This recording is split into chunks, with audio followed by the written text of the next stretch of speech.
केंद्रीय जल शक्ति राज्य मंत्री प्रहलाद सिंह पटेल मंगलवार को प्रधानमंत्री नरेंद्र मोदी के 20 साल बेमिसाल कार्यक्रम के तहत आयोजित बुद्धिजीवी संगोष्ठी का हिस्सा बने। इससे पूर्व उन्होंने जिला भाजपा कार्यालय में पत्रकारों से चर्चा की। पटेल ने पीएम मोदी के कार्यकाल को वैश्विक पटल पर रखते हुए उनकी नीतियों की तारीफ की और देश को मजबूत राष्ट्र बनने की दिशा में अग्रसर बताया। हालांकि इस दौरान वे महंगाई, बेरोजगारी सहित हाल ही में लखीमपुर खीरी में हुई किसानों की हत्या के मामले पर पत्रकारों को संतुष्टि भरा जवाब नहीं दे पाए। उन्होंने महंगाई के लिए पूरी तरह से कोरोना संकट का उदाहरण देते हुए इसे दुनिया की समस्या करार दिया।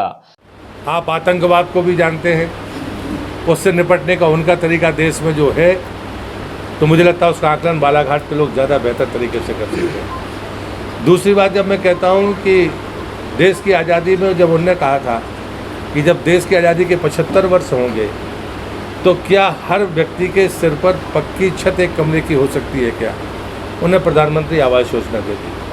उन्होंने कहा क्या सबके घर में गैस कनेक्शन हो सकता है और वो भी महिलाओं के नाम पर होगा। और आज पहली बार 10 करोड़ लोगों को मिल गए और उसके बाद में अब दूसरी स्कीम शुरू हो गई है, एलपीजी के अलावा सीएनजी से भी देने की तैयारी अब उसकी हो गई। तीसरी बात, उन्होंने कहा कि हर घर को बिजली हो सकती है क्या। जिनने कनेक्शन लेने के पैसे नहीं थे या मन नहीं था, उनको सरकार ने पैसे खर्च करके उनको बिजली उपलब्ध कराई।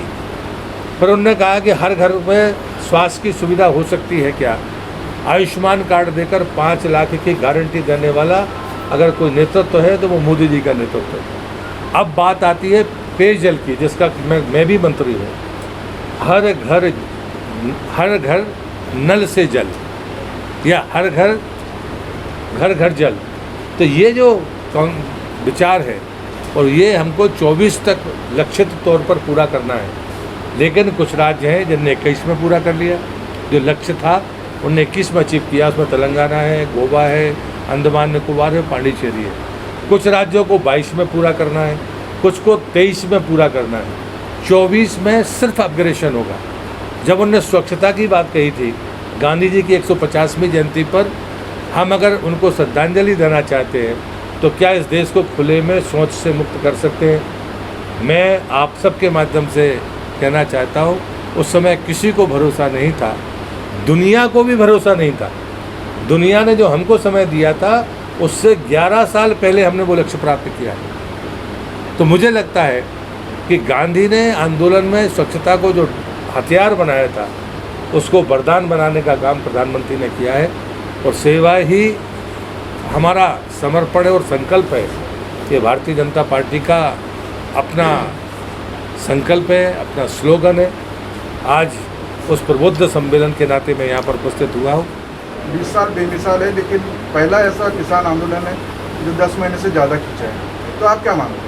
मैं मानता हूँ कि किसान जो बिल हैं हमारे तीनों, वो किसान हितैषी हैं। और मैं इस पर 15 मिनट आपको कह सकता हूँ, आज तक देश के किसी किसान के खाते में किसी प्रधानमंत्री ने सीधे पैसा नहीं डाला, वो डालने वाले प्रधानमंत्री। आज तक कभी किसी ने आय जो उसकी लागत है, लागत का 1.5 गुना समर्थन मूल्य किसी ने नहीं किया, वो करने वाले देश के प्रधानमंत्री। किसानों के समर्थन मूल्य को रैशनलाइज तरीके से हर साल बढ़ने की गारंटी देने वाले देश के प्रधानमंत्री। चाहे वो यूरिया हो, यूरिया की जो हालत आपने देखी है और देश ने देखी है, उसके बाद यूरिया की किल्लत कभी पैदा नहीं हुई देश के भीतर। चौथी बात होती है कि ये होती है कि सामने देखने वाली चीज़ें, सिंचाई के क्षेत्र में जो रकबा देश के भीतर बढ़ा है इन 7 सालों में, इसका कोई जवाब, इस पर कोई प्रश्न नहीं हो सकता। और इसे मैं ये निवेदन करूँगा कि जो हमारे पुराने, जैसे इसी बालाघाट में मैंने यहाँ सुबह पूछा कि आप रिन्यूवेशन का कोई प्रोजेक्ट आपने भेजा है। जब मैं सांसद था तब पहली बार आरआर का प्रोजेक्ट आया था, दूसरी बार संयोगवश आज मंत्री मैं हूँ, तो मैंने आज अधिकारियों से पूछा है, उन्होंने कहा वो भिजवाएंगे, हम उसके बाद में उस पर रास्ते पे काम करेंगे। आपका प्रश्न ने भी कहा रेट पे रेट बढ़ाई जा रही है पेट्रोल की, हो गया ना।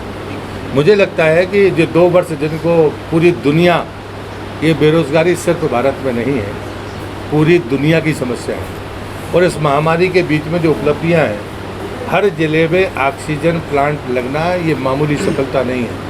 अगर हम स्वास्थ्य सुविधाओं को देखेंगे तो हमें कहीं से तो धन आएगा, सरकार के पास भी धन समाज से ही आता है। और इसलिए मुझे लगता है कि हम अंतर सिर्फ एक चीज़ को ना देखें, बाकी उपलब्धियों को भी देखें। अगर हमने वैक्सीनेशन का काम करके 100 करोड़ के पास पहुंच रहे हैं, ये कल्पना इस देश में कभी हो नहीं सकती थी। ऑक्सीजन का क्राइसिस हमने सबने देखा है, पत्रकारों ने तो और भी ज़्यादा देखा है।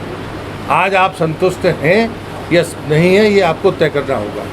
आपने बाकी जो जन सुविधाएँ हैं उनके बारे में सोचना होगा। हम वो देश बन गए हैं जिसने दुनिया के बाकी देशों को दवाइयाँ पहुँचाने का काम किया है। मैं मानता हूँ कि जो चीज़ें आप कह रहे हैं वो अपनी जगह पर सही। वहीं जब कोरोना संकट में ही देश के 1.25 लाख उद्योगपतियों की संपत्ति में इजाफा होने और नागरिकों की संपत्ति नहीं बढ़ने का सवाल पूछा गया तो उन्होंने इसे डिबेट का सवाल बताकर चर्चा पर विराम लगा दिया। इस मौके पर वार्ता में उनके साथ आयुष राज्य मंत्री रामकिशोर कावरे, जिला भाजपा अध्यक्ष रमेश भटेरे और अन्य पदाधिकारी मौजूद रहे। सुनील भैया एक सवाल मेरा केवल पटेल जी, ये जो प्रोग्रेसिव पॉलिसी आपने बताई है इसके तहत कोरोना काल की बात आपने जिक्र किया है, केवल भारत में 1.25 लाख लोगों की संपत्ति में इजाफा हुआ है, बाकी देश के नागरिकों की संपत्ति जैसे कि वैसे बनी हुई, इस पर क्या कहेंगे? नहीं, मुझे लगता है ये डिबेट की बात है। जब भी आप कभी मुझसे कहेंगे हम तैयार हैं। क्या लगता उस पर सरकार ने कार्रवाई की है। प्रदेश में उपचुनाव होने जा रहा है, क्या स्थिति? भारतीय जनता पार्टी हर चुनाव को गंभीरता से लेती है। यहाँ हमारी एक सीट थी, एक लोकसभा की, एक विधानसभा की, 2 कांग्रेस की है। हमारी कोशिश होगी हम सारी सीटें जीतें।